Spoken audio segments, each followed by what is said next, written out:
So I figured this would be a good time than any while I'm walking. Gives me time to clear my head and tell what happened all at the same time. So this is part 2 of how it all started. And try not to cry because every time I think about it, it just blows my freaking mind. But whatever. So it started because her brother called her and asked her she would take him somewhere. And she knew she had to be at work the next morning. But she told him, yeah, I'll take you. And so she go and pick him up.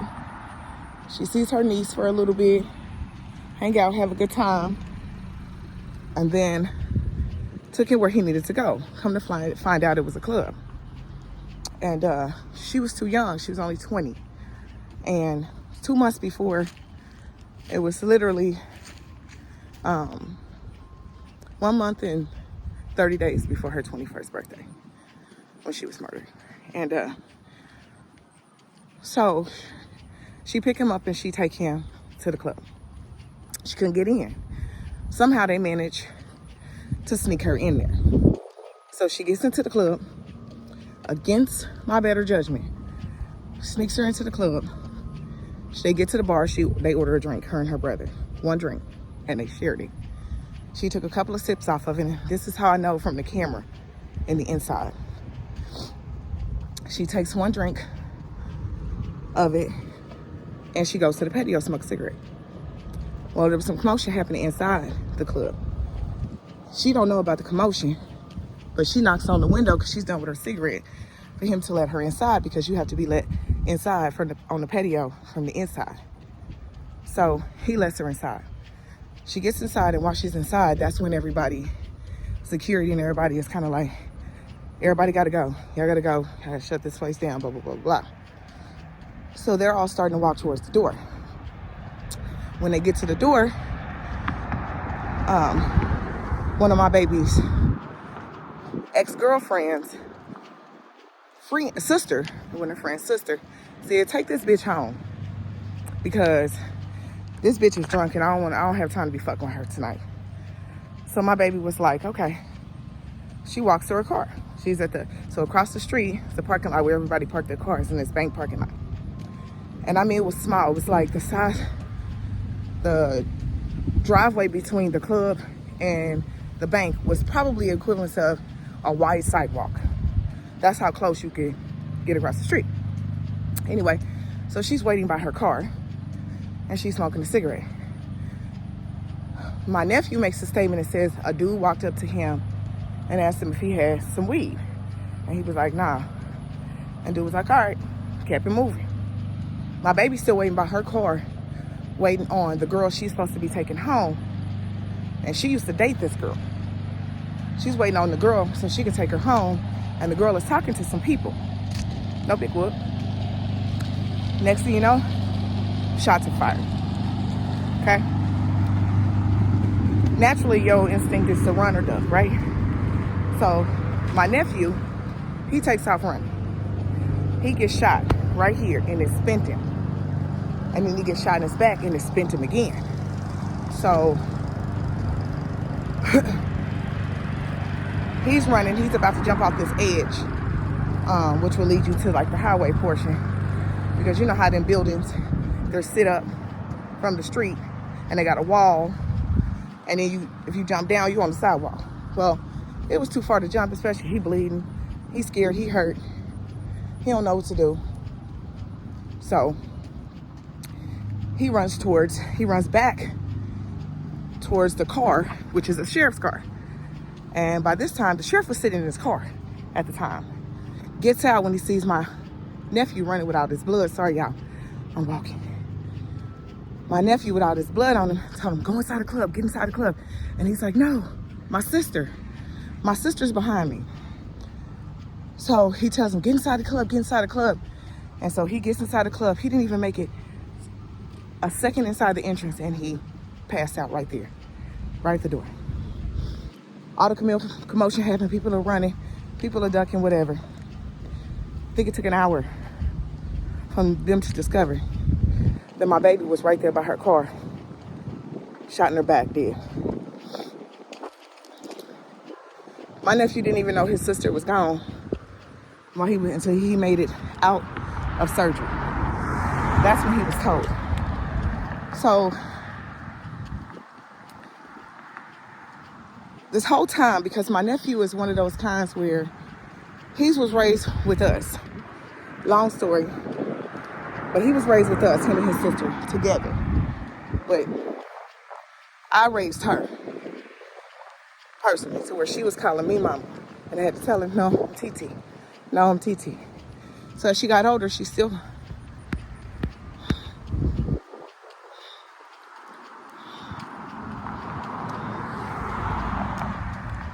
She still calling me mama. And so I get the call. And I'm bent over, crying, mad at her, just mad at her.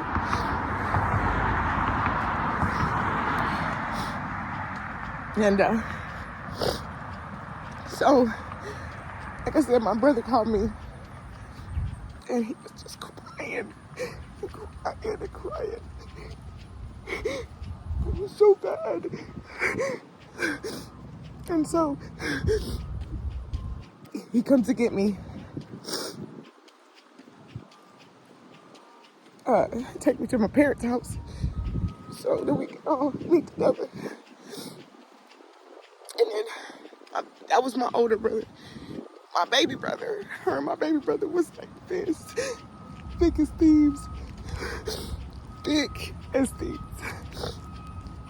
And like she went over there like damn near every day. Hung out with him, chilled, and listened to his music and everything. So I'm sorry, y'all. And this whole time I'm thinking, my nephew with his smart ass mouth caused this because he bucked up to somebody and they was raised in a decent neighborhood. And police officers met us over at the house of detectives, and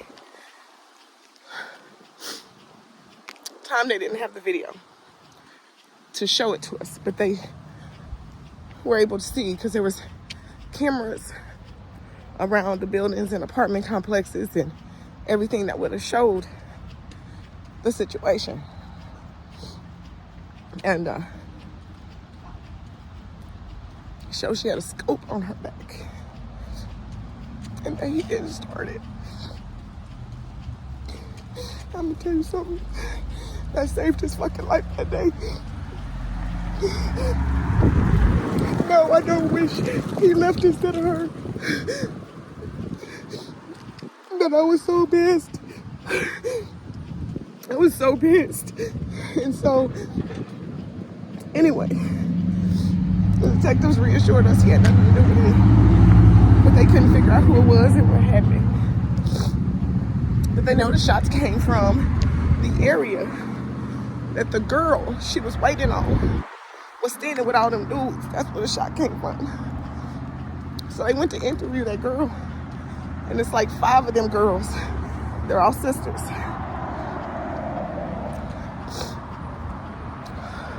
All 5 of them went into this hiding. I don't know if it's because they were scared. I don't know. Sorry, y'all. I don't know if it's because they were scared of the people or what. I don't know. Still to this day, it's unsolved. Still to this day. I went through 3 detectives. One of them went to the SWAT team, called me personally and told me he was sorry. Just leaving it up to the SWAT team. Then they told me it was a cold case. I called cold case. They told me no. It's not a cold case yet. Then my sister, knowing she's not raised her, she decided to pursue that whole thing, the situation. She decided to pursue it.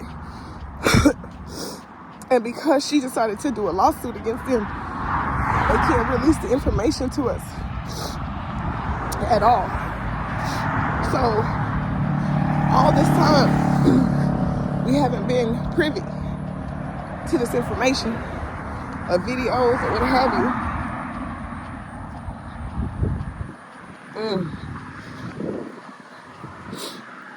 So all I know is that now there was a crazy situation that actually happened the other day.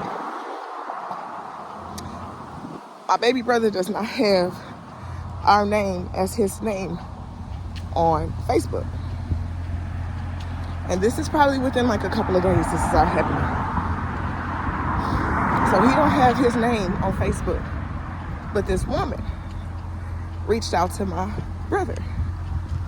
And she was like, I have somebody here that told me to reach out to you. Yeah. I think you know who she is. Blah, blah, blah. So with that information, we're now thinking, oh shit, she's alive and she ran into somebody's place that wasn't her. You know, because they didn't let us see her or release her body for almost 2 weeks. And I still have her car where she was shot at, and it still has the date wrote into it where they impounded it and had to take it to the police station for evidence. But I still have that on her window of her car, and I will race it on her murder assault. Until then, my mom just talked to me the other day and was like, hey, we gotta do something with that car. And I'm like, no, it's here until we solve it. It is here until we solve it. So the woman said, I think somebody wants to talk to you. So she messages my brother. And they're kind of messaging each other back and forth. And she's like, she's standing here and she's telling me to reach out to you. And he's like, okay. So she said, but there's a woman that she needs us to get in contact with. And she's hovered over and she's crying and she's mad at her. And she told me to tell her that she's sorry and don't be mad. And she gave her a picture of me and said, that's her. So I reach out to the woman because I'm panicked. I'm thinking, okay, my baby's alive. I'm not mad. We good, right? I'm like, my baby's alive. We can go from there, you know? And so I reach out to the woman, and first thing she said is, this is gonna sound crazy, but her spirit is in my apartment.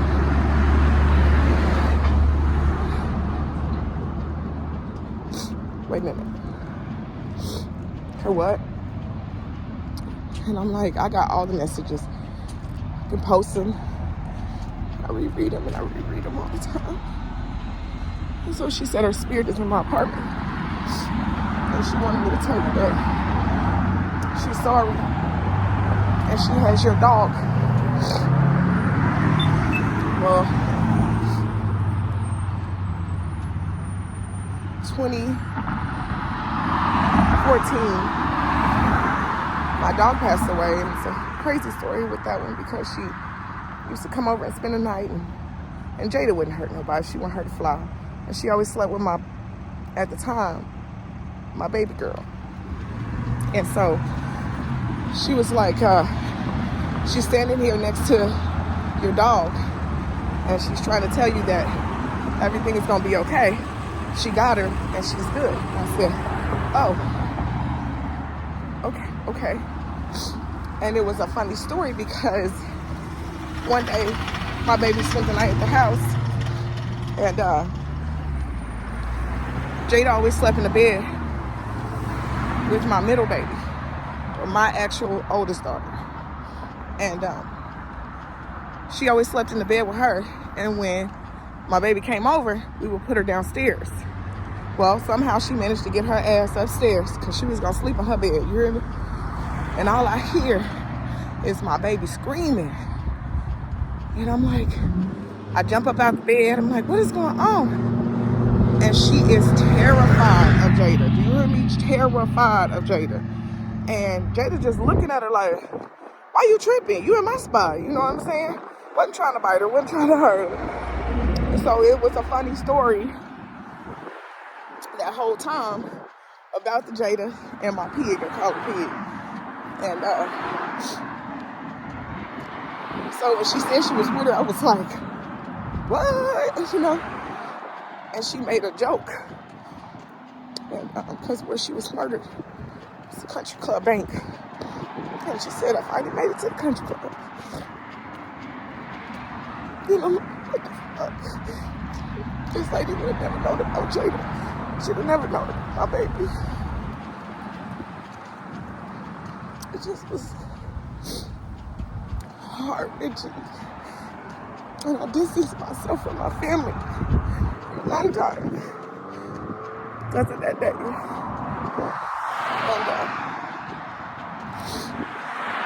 And still to this day, her murder is unsolved. Speaking to this woman has given me pictures of who my baby has come to her and said it is, and it's harder to pursue it, you know, because of who it is. And I'm sorry, y'all, and I'm not so confident that I would walk away from that situation, because I'm not gonna lie. I showed up to that club strapped, and if I would have seen that person's face, I would have killed him that day. Killing my baby. September 15, 2015, my baby was shot in the back like an animal. And still to this day, her murder is unsolved. And that eats me up. So I watch all these murder solving shows, and people would ask me, why do you watch those? Why do you watch that, girl? And I say, because one day, they gonna solve my baby. Soon they gonna be over here. So my life has been completely transformed since that day. I've turned into a totally different person. I've numbed myself to a whole bunch of shit. And after that day, I just kept battling these things in my head, having these dreams. But the coolest part is that night, I was crying so bad. It was the 17th. I'm sitting in my bed, and my head is up against my wall, because we didn't have a headboard at the time. And our bed was up against the window, and my back was up against the wall, and my feet was towards my door.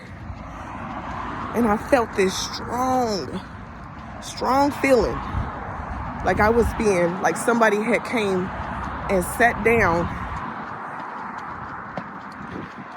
where they were sitting this way while I was sitting this way.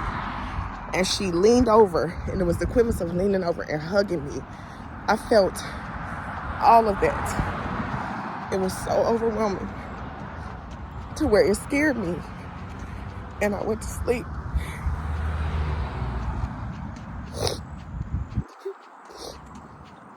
I told her, baby, you scare me when you do that.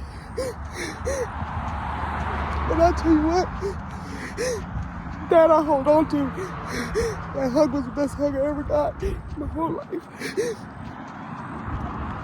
And I had a dream about her when I went to bed. I was breaking into this fence, and I was sitting on top of her car, and I was breaking into the fence on the right, and her car was on the left.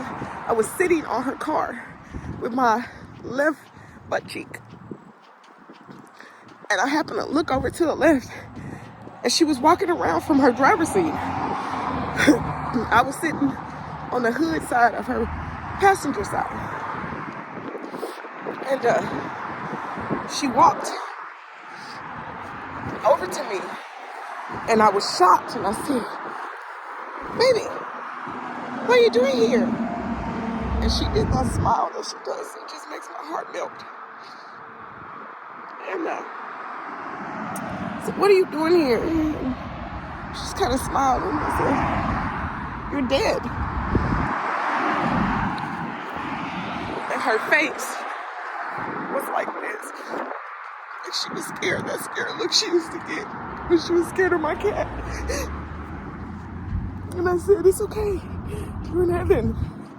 And she smiled with those pretty teeth. And I looked behind me and I saw this man in this burnt orange truck. He had like sandy red hair and freckles. And he just was staring at us and watching us. And then I woke up. So I got to see her in my dreams. And I got to feel her when I was awake. And that's more than I could ask for. So that's the day my life changed. I gotta go now. I'm walking into where I need to walk into. Thank y'all for listening.